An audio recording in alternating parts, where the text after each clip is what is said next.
ಅಮ್ಮ ಹೋಗಿ ಬರ್ತೀನಿ. ಹಾಂ ಸರಿ, ಹುಷಾರು. ಅಕ್ಕ ಅಕ್ಕ ಎಕ್ಸಾಮ್ ಫೀಸ್ ಕಟ್ಟಬೇಕಾಯ್ತು, ಸ್ವಲ್ಪ ದುಡ್ಡು ಬೇಕಾಯ್ತು ಕಣೆ. ಇವತ್ತು ನನ್ನ ಹತ್ರ ದುಡ್ಡಿಲ್ಲ ಚಿನ್ನು, ನಾಳೆ ವ್ಯವಸ್ಥೆ ಮಾಡ್ಕೊಡ್ತೀನಿ. ಓಕೆನಾ? ಲೇಟ್ ಆಗ್ತಿದೆ, ಬಾಯ್ ಬಾಯ್.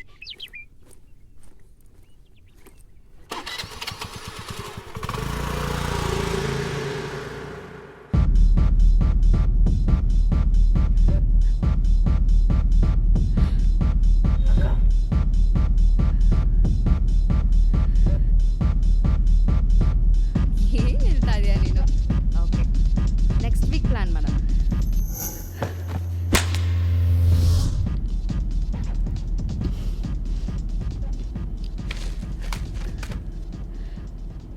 ದುಡ್ಡು ನೀವೇ ಇಟ್ಕೊಳ್ಳಿ ಸರ್. ಎಕ್ಸಾಮ್ ಫೀಸ್ ಕಟ್ಬಿಡಿ. 5 ಸ್ಟಾರ್ ರೇಟಿಂಗ್ ಕೊಡಿ, ದಯವಿಟ್ಟು ಮರಿಬೇಡಿ.